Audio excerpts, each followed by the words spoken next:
सभी को नमस्कार। आओ बच्चों, आज हम हिंदी व्याकरण के अंदर लोकोक्तियों को पढ़ते हैं। लोकोक्ति, लोकोक्ति का अर्थ होता है लोक की उक्ति अर्थात जनकथन। कहने का मतलब ये हुआ कि लोगों के द्वारा कही गई जो बातें होती हैं उसको लोकोक्ति या कहावतें कहते हैं। लोकोक्तियाँ अथवा कहावतें लोक जीवन की किसी घटना या अंतरकथा से जुड़ी रहती हैं। मतलब जो लोकोक्ति होती हैं वो लोगों की जो कहावतें होती हैं या लोगों के जीवन में जो कोई घटना घटित होती हैं उससे वो बात जुड़ी हुई होती हैं। लोकोक्ति का प्रयोग स्वतंत्र एवं अपने आप में पूर्ण इकाई के रूप में होता है। लोकोक्ति का जो प्रयोग होता है वो पूर्ण अर्थ देता है, उसका आधा अधूरा अर्थ प्रकट नहीं होता, जिस प्रकार से मुहावरे के अंदर प्रकट होता था, क्योंकि मुहावरा वाक्य का एक भाग होता था, जबकि लोकोक्ति अपने आप में क्या है, पूर्ण है, इसलिए उसका अर्थ भी पूर्ण रूप में होगा।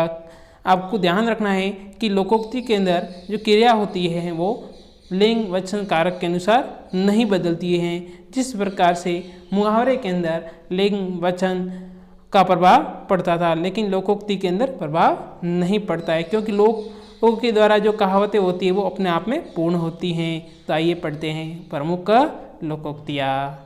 जैसे पहली लोकोक्ति हमारी है अधजल गगरी सलकत जाए, जिसका अर्थ है ओछा आदमी जो होता है ना वो अधिक घमंड करता है। आदि गगरी, गगरी का मतलब होता है अपन पानी भरने के लिए जो लेके जाते हैं उसको कहते हैं। तो अगर आदि हैं तो क्या हो जाती है, छलकती हैं। तो उसी प्रकार से जो ओछा आदमी होता है वो अपने आप में अधिक घमंड करता है, इसलिए उसको कहा गया है कि अधजल गगरी सलकत। दूसरा जो हमारा है लोकोक्ति वो है अकल बड़ी की भैंस। अब देखो, एक तो होती है बुद्धि और एक होती है भैंस। भैंस शारीरिक रूप से हष्ट-पुष्ट होती है, मजबूत होती है, और बुद्धि तो कहीं दिखती तो है नहीं। तो इसमें कहा गया है कि शारीरिक बल जो होता है उससे बुद्धि का बल जो होता है वो श्रेष्ठ होता है, अच्छा होता है, क्योंकि बुद्धि के बल से जो कार्य किया जाता है वो सही तरीके से होता है। लेकिन केवल अपन शारीरिक बल के माध्यम से कार्य करेंगे तो उसमें हानि होने की संभावना भी रहती है। इसलिए आपको कोई भी कार्य किसके माध्यम से करना चाहिए, बुद्धि के प्रयोग से करना चाहिए, क्योंकि बुद्धि बड़ी होती है। फिर तीसरी लोकोक्ति है अकेला चना बाढ़ नहीं फोड़ सकता।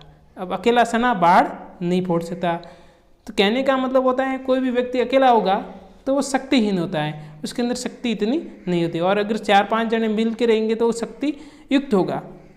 इसलिए कोई भी कार्य करने के लिए आपको सबको साथ लेके चलना पड़ता है, अकेला व्यक्ति कोई भी कार्य नहीं कर पाता। फिर अगली लोकोक्ति है आ बैल मुझे मार, आ बैल मुझे मार। कहने का मतलब है जानबूझ करके मुसीबत में फंसना। मान लीजिए रास्ते में जा रहे हो और 2 जने झगड़ रहे हैं, तो आप जाके उसको क्या कर रहे हो, छुड़ाने की कोशिश कर रहे हो। इसका मतलब है कि आप जानबूझ के मुसीबत को मोल ले रहे हो, क्योंकि वो उनको तो छोड़ देंगे, आपको पकड़ लेंगे, इसलिए ऐसा कहा जाता है। फिर 5वीं लोकोक्ति जो है आग लगने पर कुआं खोदना। अब देखो, आग लगने पर कुआं खोदना का मतलब यह है कि असावधानी बरतना, किसी भी कार्य में लापरवाही करना या फिर आगे की नहीं सोचना, अदूरदर्शी होना। जिस प्रकार से परीक्षा तो मान लीजिए नज़दीक आ गई, तब हम परीक्षा के अंदर कॉपी लेके बैठते हैं कि पढ़ने लगते हैं, तो उसको कहते हैं असावधानी बरतना या लापरवाही करना। आग लगने पर कुआं खोदना उचित नहीं है। फिर अगली लोकोक्ति हैं देखेंगे इस हाथ दे उस हाथ ले।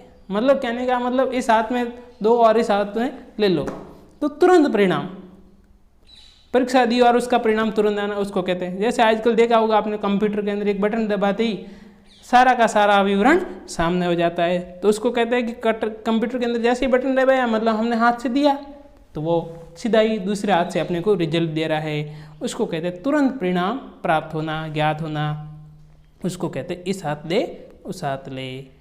फिर अगली लोकोक्ति जो है एक अनार 100 बीमार। अनार तो एक है और बीमार 100 हैं, तो किस किस को अनार दोगे आप खाने के लिए, क्योंकि अनार हमारे पास एक ही हैं। तो कहने का अर्थ ये हुआ कि एक स्थान के लिए अनेक व्यक्ति आ जाते हैं, तो उसको कहते हैं एक अनार 100 बीमार, की स्थिति। जैसे कोई प्रतियोगिता परीक्षा होती है और वहाँ पे भर्ती के लिए सैकड़ों विद्यार्थी आ जाते हैं, तो उसको कहा जाता है कि एक अनार 100 बीमार की स्थिति, या ऊँट के मुँह में जीरा के बराबर की स्थिति कह सकते हैं। फिर अगली लोकोक्ति हमारी जो है, 1 और 1 11 होते हैं। अब आपको पता है 1 और 11 होते हैं, लेकिन आपको पता है इसका कहने का अर्थ ये है कि अगर 1 और 1 मिला दे तो 11 होते हैं। ऐसे कहने का मतलब 2 ही होते हैं, लेकिन 1 और 1 को पास में लिखने से 11 होते हैं। कहने का मतलब संगठन में शक्ति होती है। अगर सभी मिल करके कार्य करेंगे तो वो संगठन मजबूत होगा और उसमें शक्ति होगी, तो वो सफलता की ओर बढ़ेगा। इसलिए हमेशा हमें संगठित होकर रहना चाहिए। फिर अगली लोकोक्ति जो कह रही है कि का वर्षा जब कृषि सुखाने, का वर्षा जब कृषि सुखाने, कहने का मतलब खेती सूख जाने के बाद में वर्षा की क्या जरूरत है। तो इसका अर्थ यहाँ खेती से मतलब लेने को नहीं कहा गया है। यहाँ कहने का अर्थ ये है कि अपने जीवन में हानि होने के बाद हम कोई भी उपचार करेंगे तो उसका लाभ व्यर्थ होगा। जैसे हम बीमार पड़े और उस समय तो अपन इलाज ले ही लेंगे, उसके बाद हम उसका इलाज करवाने जाएंगे तो उसका क्या फ़ायदा। कहने का मतलब है जब ज़रूरत है उससे पहले उपाय किया जाए तो उसका लाभ हमें मिलेगा, अन्यथा वो लाभ हमें नहीं मिलने वाला। उसके बाद अगला जो है वो है ढाक के 3 पात। ढाक के 3 पात का मतलब होता है, आपको पता है, सदैव एक जैसी स्थिति रहना। हमेशा एक ही जैसी स्थिति में रहने को ढाक के 3 पात कहा जाता है। मतलब छोटी उम्र में भी ऐसा ही था, युवावस्था में भी ऐसा ही था और बुढ़ापे में भी ऐसा ही। तो हमेशा उसी स्थिति में रहने को हम क्या कहते हैं, ढाक के 3 पात। इस प्रकार से अगली मुहावरे को अब अगली हमारी लोकोक्ति है उसको हम देखेंगे, जो है नाश न जाने आंगन टेढ़ा। क्या कह रहा है, नाश न जाने आंगन टेढ़ा। इसका कहने का मतलब ये है कि कोई व्यक्ति जो अयोग्य होता है, जिसके अंदर काम करने की वो सामर्थ्यता तो नहीं होती है, तो काम तो उससे होता नहीं, नाचना तो आता नहीं, फिर कहता है कि आंगन तो टेढ़ा इसलिए मुझे नाचा नहीं जाता। कहने का मतलब अपनी अयोग्यता का दोष है किसी अन्य वस्तु को देना, साधनों को देना, उसको कहते हैं नाच न जाने आंगन टेढ़ा। फिर अगली जो लोकोक्ति है वो है बिल्ली के बाग से सिंका टूटा। बिल्ली के बाग से सिंका टूटा। कहने का अर्थ ये हुआ कि आपने प्रयास ही नहीं किया, अनायास। अनायास का मतलब होता है बिना प्रयास, और उससे आपको अधिक लाभ हो गया। कहने का मतलब एक व्यक्ति था, वह चुनाव लड़ने के योग्य भी नहीं था, न इतना समर्थ था पैसे खर्च करने, लेकिन कभी कभार क्या होता है कि उसको हम अध्यक्ष मान भी ले लेते हैं, चुनाव में वो जीत जाता है, तो उसको कहते हैं कि बिल्ली के बाग सिंका टूटा है, इसलिए वो अध्यक्ष बन गया, क्योंकि वो उतना तो चुनाव लड़ने के योग्य था, इतना न समर्थ था। तो ऐसी स्थिति में कभी कभार बिना प्रयास के भी अधिक लाभ हो जाता है, तो उसको कहा जाता है बिल्ली के बाग सिंका टूटा। फिर अगली लोकोक्ति हमारी जो है वो है मान न मान मैं तेरा मेहमान। कभी कभार आप देखा ही होगा कि अपने घर में बिना बुलाए भी लोग आ जाते हैं, हमने बुलाया तो है ही नहीं, लेकिन वो आ जाते हैं, तो उसको हम क्या कहते हैं कि जबरदस्ती गले पड़ना।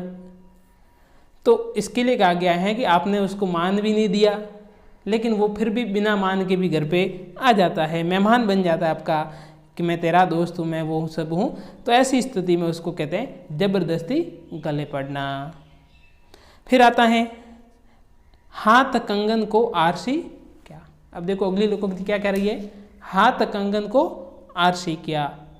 जब कोई भी वस्तु प्रत्यक्ष दिखाई दे रही है तो उसको प्रमाण की जरूरत नहीं होती है, इसलिए प्रत्यक्ष वस्तु के लिए किसी भी प्रमाण, किसी भी सबूत की जरूरत नहीं होती है। इसके लिए लोकोक्ति लोगों के द्वारा कही गई है, वो है हाथ कंगन को आरसी। जब हाथ में कंगन पहना हुआ है तो आपको दर्पण की क्या जरूरत है, क्योंकि वो सामने दिख रहे हैं, तो उसमें आपको आरसी, आरसी का मतलब होता है दर्पण कांच की जरूरत नहीं है, इसलिए प्रत्यक्ष है तो उसके लिए प्रमाण की जरूरत नहीं होती है।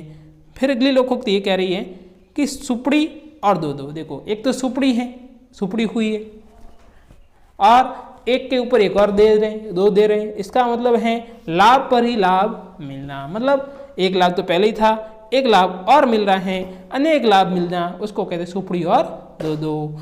इसके बाद है आधा तीतर आधा बटेर। अब देखो ना तो तीतर है ना बटेर है, पूरा मेल नहीं हो रहा है, उसको कहते हैं अनमेल योग कहते हैं। उसको क्या कहते हैं, अनमेल योग। जैसे आपने देखा होगा कि कई लोग समाज के अंदर ऐसे होते हैं जो महिला शिक्षा को बढ़ावा देने की बात तो करते हैं, लेकिन क्या होता है कि वास्तविक धरातल पे उनको एक गृहिणी के रूप में ही रखने की बात करते हैं। तो उसको कहते हैं कि बात तो एक तितर की कहते हैं, लेकिन आधा बटेरी उसको रखा है तो उसको अनमेल मिश्रण के रूप में कहते हैं। तो इस प्रकार से आज हमने प्रमुख लोकोक्तियों को पढ़ा है, जिसका आप अभ्यास करें।